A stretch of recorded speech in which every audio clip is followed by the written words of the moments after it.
Chers amis, depuis 4 ans, les équipes d'Omerta enquêtent et investiguent sur la pédophilie et la pédocriminalité de réseau. Devant l'affaire Liana et face à l'ampleur et à l'urgence du phénomène, nous avons décidé de publier ce soir sur cette chaîne YouTube un de nos documentaires réalisés en immersion au contact de pédophiles. Tous nos documentaires, en version exclusive et non censurée, sont disponibles dès maintenant sur notre application mobile Omerta que vous pouvez télécharger via notre site internet www.omertamedia.fr ou via l'Apple Store ou Google Play.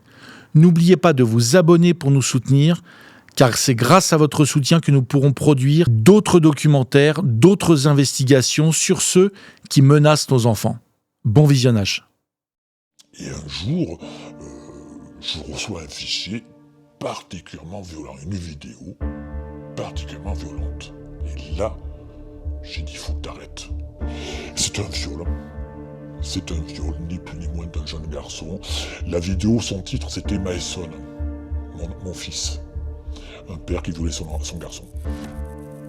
Comme Tony, ils sont près de 110 000 à être reconnus comme auteurs d'infractions sexuelles ou violentes. La hausse est remarquable, plus de 40% en 6 ans. Mais Tony a une particularité. Ses victimes sont tous des enfants. Notre société crée nos tueurs, crée nos violeurs, crée nos pédophiles. Je pense qu'en fait, ce qui m'excite, c'est, et j'en avais discuté donc avec d'autres pédophiles, c'est le terme, c'est le fait de se projeter, de me dire « Ah, ça aurait pu être mes expériences à moi ». Une communauté des pédophiles, c'est-à-dire qu'une communauté, c'est-à-dire qu'il y a des personnes pédophiles.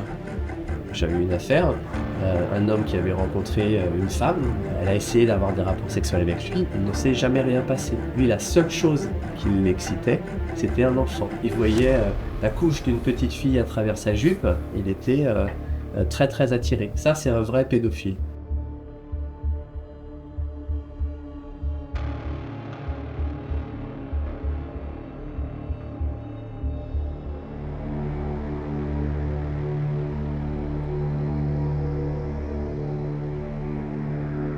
Comme souvent, c'est sur Internet que leur traque commence.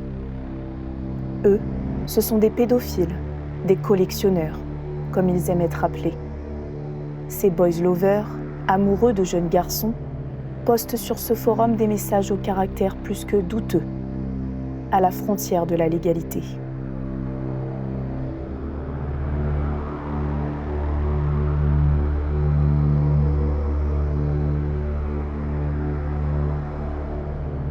Ce site, c'est la Garçonnière.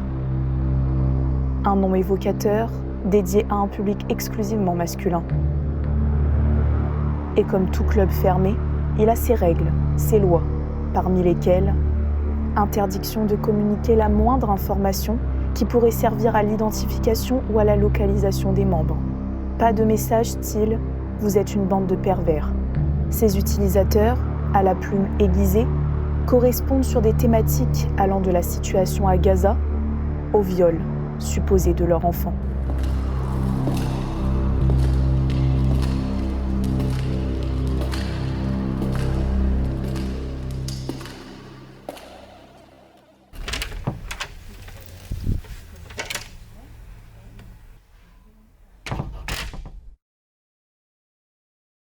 Alors, je ne connaissais absolument pas ce site, mais ayant suivi malheureusement des victimes de pédophiles, de pédocriminels, ce qui m'a fortement surpris, c'est la façon dont ils ont une capacité, mais assez intellectuelle, quasiment poétique, de parler de leur déviance, de leur paraphilie. C'est une chose qui m'a profondément choqué, mais qui manifeste totalement de leur déviance et de leur capacité à se victimiser, mais totalement, alors que finalement, ils ne font que violer des enfants. Des messages explicites, consultés des centaines de fois. Des pseudos mielleux, des icônes de peluche, des réponses en chaîne. Et un comité qui veille, comme le ferait un modérateur. À la vue des messages d'un certain Matt, Pascal Neveu est interpellé. C'est assez caractéristique des pervers de se dire finalement qu'il a à la fois un radar qui repère des gens qui vont venir, mais l'agresser sexuellement alors que c'est lui l'agresseur sexuel. Et ce qui est assez défiant chez lui, c'est de se victimiser à toute vitesse, tout le temps, à travers tous les termes et à travers ce qu'il nomme des garçons qui sont impubères. Et comme si effectivement, pour lui, il y avait une sorte de destin, comme si chez lui, depuis qu'il est né, eh bien, on lui avait infligé le fait que, bah, la pédophilie, la pédocriminalité lui avait été totalement imposée. Se pose la grande question de savoir ce qu'il a vécu dans son enfance et pourquoi, à chaque fois, ces victimes, et je reste sur le terme victime, ont tous un âge d'à peu près 10-14 ans et que lui-même raconte qu'il a 2 enfants, qu'il aurait 2 enfants qui sont âgés entre 10 ans et 14 ans, le petit et le grand, et lui au milieu. Il a toujours été question de savoir si, pourquoi on condamnait effectivement des personnes comme Matt qui écrivent ce genre de propos, qui passent très vraisemblablement à l'acte, et puis des personnalités, acteurs, écrivains, écrivains récompensés également, qui n'ont jamais caché, leur appétence pour, des jeunes, garçons, pour des jeunes filles également. Si je ne l'ai pas présentée à mes parents, c'est parce qu'elle n'a que 15 ans.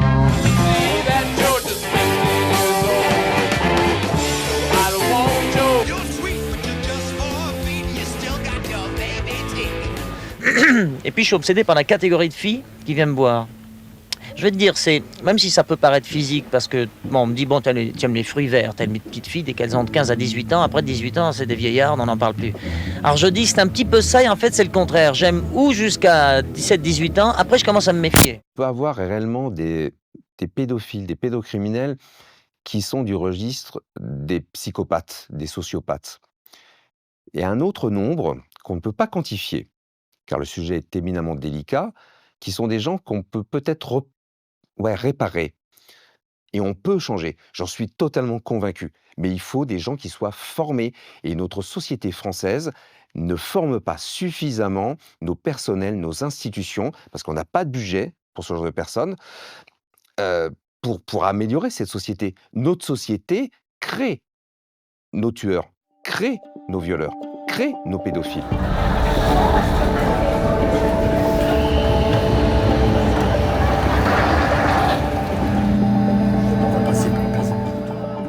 Mai 2025, dans le sud de la France. Tony, 50 ans. Il n'y paraît pas, mais ce quinquagénaire se décrit comme un pédophile en rédemption. Moi, j'ai vécu, j'ai grandi dans un centre pour enfants, donc à l'époque c'était la DAS. Voilà, et j'ai eu la malencontreuse rencontre avec un gardien de la DAS très abusif. Voilà, j'ai vécu avec lui, enfin j'ai vécu des abus sexuels entre 7 et 13 ans. Il avait une trentaine d'années. Mais c'était un pédophile exclusif. Il était, et par exemple, il déshabillait les autres gamins pour faire des photos. Je trouvais ça, comment dire ça, je voulais la même chose, parce qu'il ne s'intéressait pas à moi. Il ne s'intéressait pas à moi. Et je voulais qu'il s'intéresse à moi. Je voulais devenir son préféré. Donc je jouais son jeu. Au début, c'était des photos. Je considérais que c'était pas grave. Et à l'époque, on ne filtrait pas les images comme aujourd'hui. J'ai cliqué sur une image et je suis arrivé sur un site pédopornographique. Et moi, toutes ces années-là, j'ai cru être le seul au monde à avoir souffert de ça. Et j'ai dit, c'est quoi ces images? Et notamment, là, c'était des jeunes garçons. Alors, c'est une mosaïque d'images qui est apparue sur mon écran et des photos. Voilà.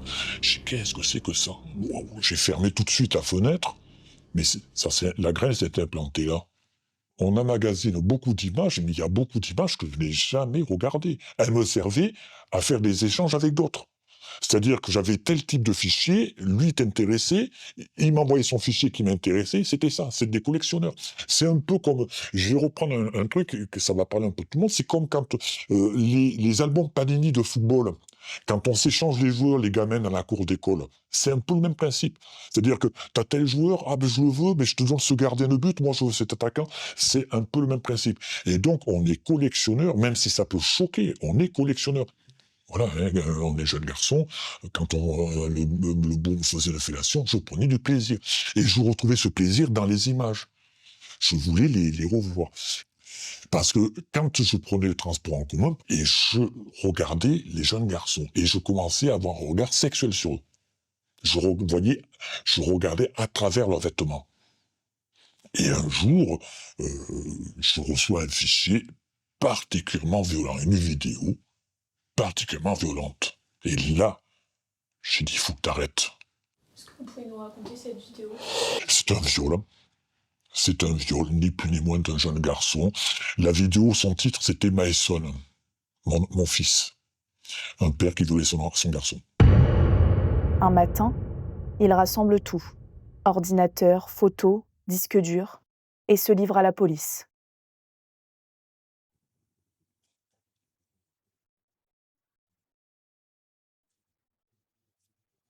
On s'embrasse, elle n'est pas perdue.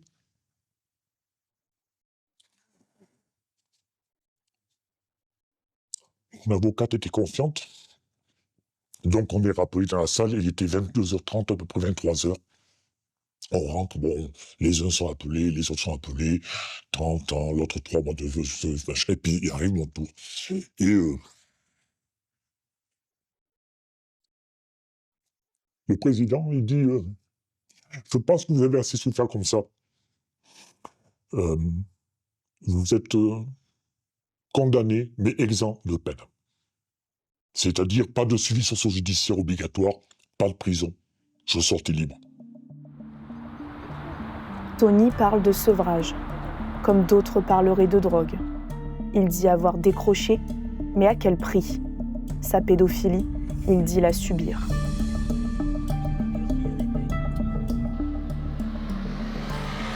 À Paris, la brigade de protection des mineurs traite les affaires les plus sensibles, les plus terribles aussi. Christophe Molmy dirige cette unité.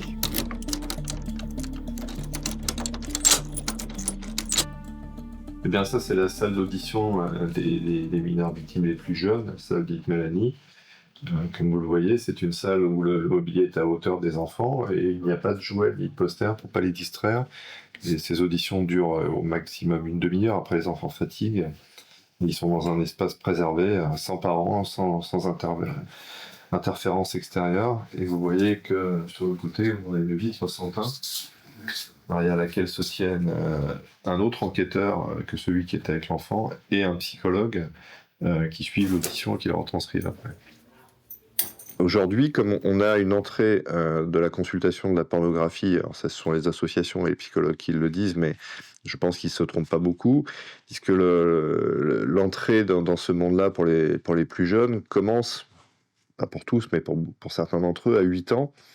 Ce qui veut dire que sur une tranche d'âge de 10, 12 ans, 13 ans, en particulier chez les garçons, vous êtes quasi sûr que la quasi-totalité consulte de la pornographie. L'omniprésence de la pornographie est un élément démultiplicateur des comportements pédocriminels. Il y a quand même une différence entre certains individus qui très tôt nourrissent une déviance qui les pousse à s'intéresser à des très jeunes et qui décollent pas trop de ça, et ceux qui se perdent un peu dans ces errements pornographiques, en fait, et qui à un moment vont se tourner vers des enfants, mais presque par dépit, quoi. Il y a une différence entre ceux qui s'attaquent à des enfants parce que c'est tout ce qu'ils trouvent, et ceux qui s'attaquent à des enfants parce que c'est leur désir profond. C'est pas tout à fait la même chose, quoi.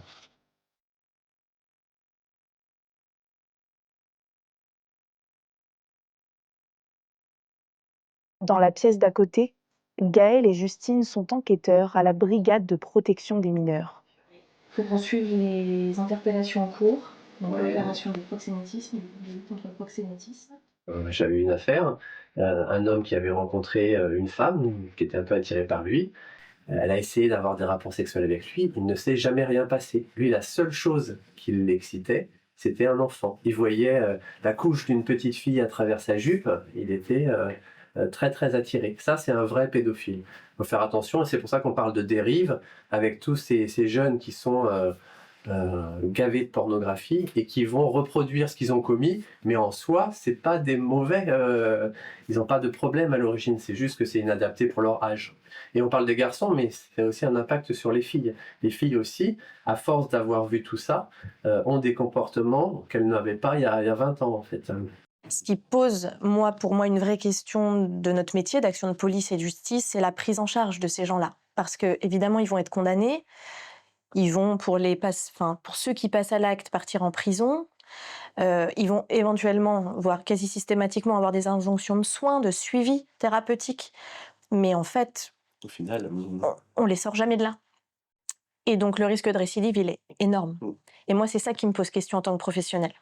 c'est toujours l'éternel débat. C'est est-ce que le fait d'être confronté à de la pédopornographie fait qu'on devient pédophile et qu'on est attiré par les enfants, ou est-ce qu'on a déjà ça en soi? Moi, je suis pas médecin, et de l'expérience des gens, tous ces que j'ai pu entendre, je pourrais vous citer notamment un informaticien qu'on a fait plusieurs fois. On a arrêté, à chaque fois il téléchargeait de la pédopornographie. Il était même passé à l'acte sur un de ses neveux. Et en fait, il nous explique que c'est en lui depuis toujours. Lui, la seule chose qui l'attire, ce sont les enfants. Et même en garde à vue, il est presque content de nous parler parce qu'il ne peut en parler avec personne. Avec quel entourage il peut dire « Moi, ce qui m'attire, c'est les enfants ». Donc là, il nous en parle parce qu'il est en garde à vue. Et il nous dit « Je sais, j'ai ce besoin, je ne peux pas l'assouvir puisque c'est interdit et je le comprends. Donc, je télécharge de la pédopornographie, ça m'excite, je calme mon excitation dans ma petite affaire et j'efface tout. Et je culpabilise. Et puis ça remonte et je recommence. Mais j'ai ça en moi, en fait. » Depuis 30 ans, le mode opératoire de ces pédophiles a évolué. Exit la traque devant les écoles, un sac de bonbons à la main. Internet est aujourd'hui leur aire de jeu privilégiée. Le brigadier chef Zimbi s'est donné une mission, les débusquer, les retrouver et les écrouer un à un. Nous, notre travail, ça va être surtout d'identifier des mises en cause. C'est-à-dire qu'on va regarder des vidéos. Au sein du groupe, on regarde beaucoup de vidéos pédopornographiques, beaucoup d'images pédopornographiques, dans un but d'identifier les mises en cause derrière et d'identifier des créateurs de contenu. Une communauté des pédophiles, c'est-à-dire qu'il y a des personnes pédophiles. Obligatoirement, pour obtenir le contenu, soit il le crée lui-même et dans ce cas-là, il passe à l'acte. Et heureusement, c'est pas la plupart, fort heureusement, mais obligatoirement, il s'échange, il y a un échange de données, hein, mais comme tout, obligatoirement, on va avoir un échange, c'est-à-dire qu'on va, si on veut récupérer n'importe quelle image, on va devoir échanger quelqu'un. Donc oui, il y a un échange d'images entre ces personnes qui cherchent à avoir de la pornographie avec des enfants, quoi. Des contenus d'enfants, échangés et consommés. C'était le quotidien de Tom. Il a choisi, comme Tony, de fuir cette réalité, à 1300 km de Paris, direction Oslo, en Norvège.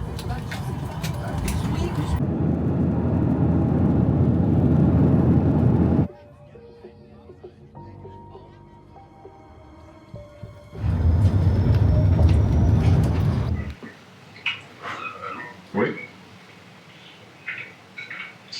Ouais, toi? Enfin, c'est plutôt toi qui te demandais, j'ai envie de dire. Bah, qu'est-ce que tu décides de faire? Non, je pense que je vais rester là, du coup. Bon. Non, je vais aller. Genre, Tu me dis comme ça, parce que si le cours finit plus tôt, je pourrais venir te rejoindre. ouais, ça marche.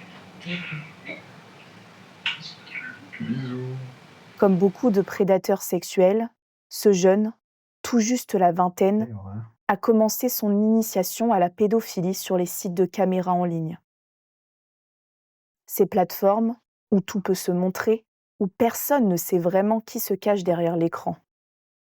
Ce qu'il a vu, ce qu'il a fait, il nous le montre.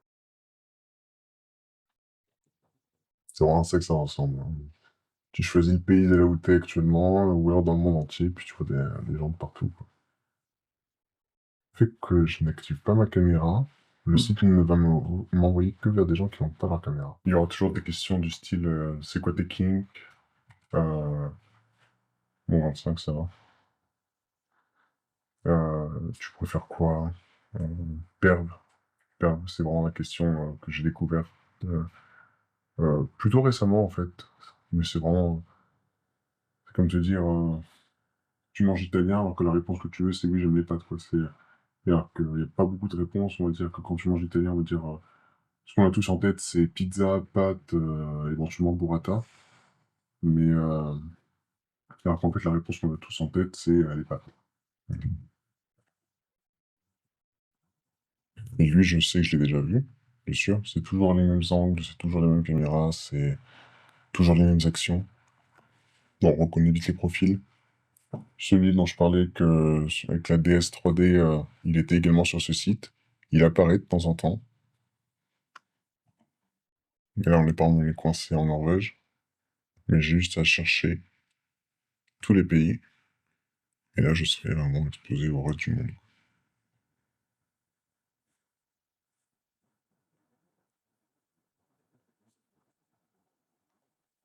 Mais ils montrent leur tête, ça les dérange pas. Non, il y en a beaucoup qui montrent leur tête.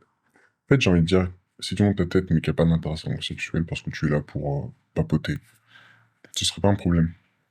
Sauf que la conversation tourne très vite à montre ta bite, et le fait que tu aies montré ta tête au préalable, tu t'es déjà exposé en fait. Suffit que quelqu'un décide de filmer, comment ça s'appelle? Screenshot son écran en fait. T'as montré ta tête, t'as montré ton pénis juste après. Bah voilà, t'es foutu. C'est-à-dire que si tu leur parles pas du fait que toi aussi tu cherches des vidéos d'enfants, ils le diront pas. Et parfois ça va te creuser l'information, comme c'est... plusieurs fois il y a des mecs qui m'ont contacté en me disant « Toi, c'est quoi qu'est-ce que tu recherches? Qu'est-ce qui te plaît? C'est quoi tes fantasmes ?» Fantasme. Fantasme, c'est un terme qui revient souvent avec kink pour dire... en gros, qu'est-ce qui te fait kiffer et que t'en parles pas aux autres, quoi.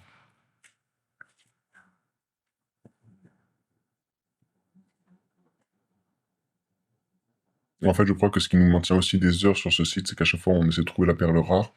Sauf que... on tombe sur tout. C'était l'entraide entre les consommateurs. Et l'un d'eux, dernièrement, très gentil, en apparence, me donnait des conseils sur comment protéger mes médias, comment être sûr que personne ne pourra les voler. Et l'un d'eux, c'était une clé USB qu'on peut acheter sur Amazon. Il m'a envoyé le lien, adorable. C'est une clé avec un digicode dessus qu'on peut trouver sur une porte, qu'on peut trouver sur certains modèles numériques. Et c'est en 2 couches. On a un premier code qui déjà protège la première couche, où on peut y ranger des dossiers classiques, photos de famille, dossiers de travail, et ensuite une seconde couche, on va dire un peu le darknet de la clé USB, où elle mérite encore un autre code pour accéder là où tous les fichiers pédopornographiques sont cachés. Pour trouver ce matériel, rien de plus simple. Quelques clics suffisent sur un navigateur de recherche.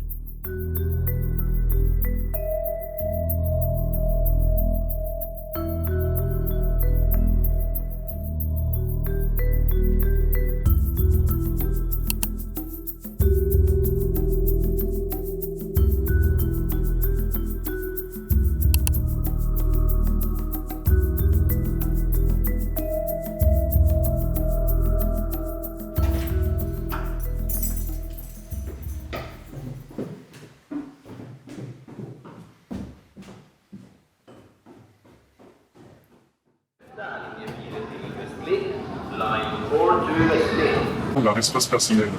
Donc, par exemple, dans le métro, s'ils doivent choisir une place où s'asseoir, ils viendront idéalement pas s'asseoir à côté de toi. C'est pour ça que là, on voit une place assise là, une qui est assise de l'autre côté. Mieux, c'est de prendre les places le plus éloignées de toi possible. Pour que chacun garde son espace personnel.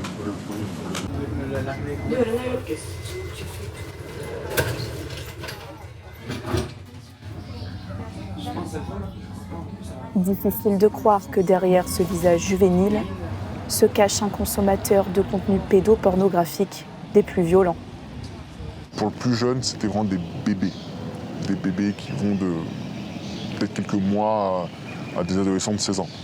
Et c'est dans ce genre de vidéo en fait, où je me suis dit à cet âge, je vais supprimer ce dossier et je commençais déjà à avoir cette réflexion de me dire c'est illégal. J'ai pas le droit de faire ça. Les semaines passées, puis après je me suis dit maintenant ça va, j'ai plus de traces, puis ils ont mon âge donc j'ai un peu le droit. C'était encore confus. Sauf que plus le temps passe et plus je vieillis. Et plus je m'éloigne de cette excuse de ils ont mon âge, je suis encore mineur, j'ai le droit. Et il y a cette recherche de, un peu une carte Pokémon. Cette vidéo, je l'ai obtenue un peu là sur mon front. Je ne vais pas l'obtenir juste en allant taper pédophilie sur Pornhub. Je vais la trouver en allant dans les endroits un peu obscurs, en demandant la bonne personne. Et puis à la longue, ton regard s'aiguise et tu arrives à reconnaître un peu les patterns de toutes les personnes qui sont un peu comme toi. Et tu vas poser les bonnes questions au bon moment. Il y a des fois, je me dis, je préférais tellement être complètement addict aux drogues, cocaïnomane, parce que c'est pas honteux. On peut toujours en parler avec sa famille et dire, bon voilà, j'ai un problème, je suis addict à l'alcool, je suis alcoolique, je suis drogué, mais aller annoncer à sa famille, papa, maman, je suis pédophile. Dans sa lutte contre ces pulsions irrésistibles, Tom est seul.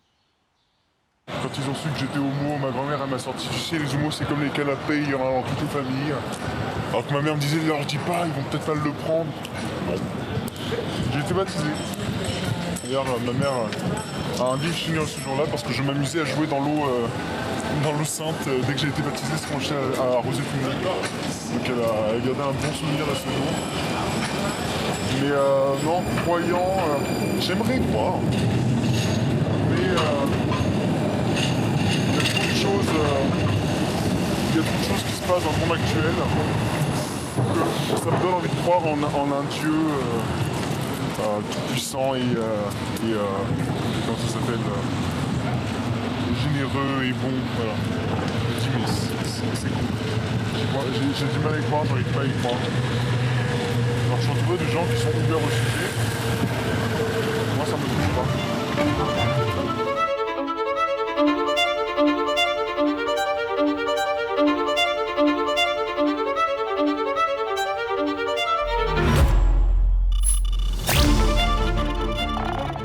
Dans le cercle des pédophiles, il y a ceux comme Tom ou Tony qui consomment des images d'enfants, rongés par la culpabilité. Et puis, il y a ceux qui franchissent la ligne. Comment éviter à ces délinquants sexuels de potentiels passages à l'acte ? Ingrid Martin est responsable du dispositif Stop.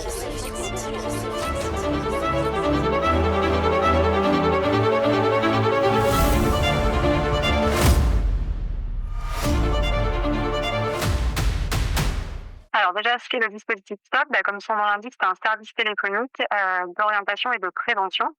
En gros, pour être plus clair, c'est une ligne d'écoute dédiée aux personnes qui sont sexuellement attirées par les enfants, qui se savent sexuellement attirées par les enfants et qui ont envie que ça change.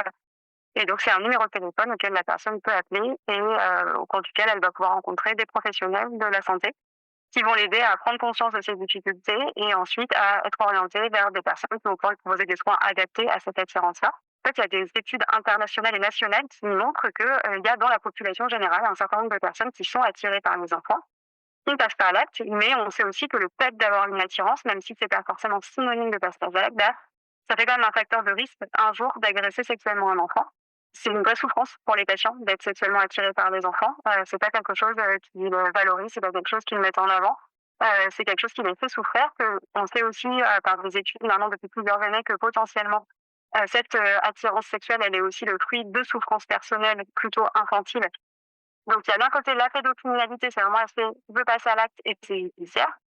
L'aspect pédophilie, c'est l'attirance, et l'aspect trouble pédophilique, qui est vraiment le trouble psychiatrique associé à cette pédophilie en termes de souffrance et de faire souffrir les autres.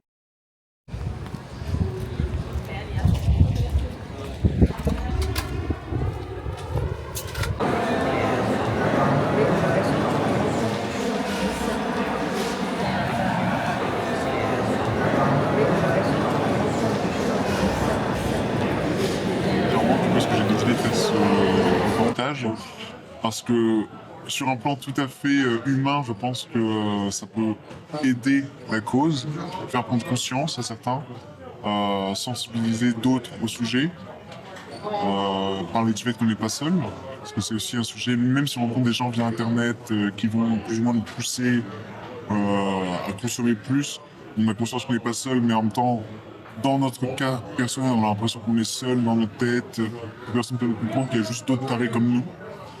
Et sur un plan tout à fait égoïste, j'ai envie d'utiliser ce reportage pour me donner un coup de pied au cul en fait et vraiment dire que je ne peux plus avoir de rechute, je ne peux plus avoir de lâcher prise, je ne peux plus avoir des périodes de mou et me dire, c'est un peu comme si je jetais une encre à la mer et je me dis là ça y est, je peux m'amarrer quelque part et commencer vraiment une reconstruction.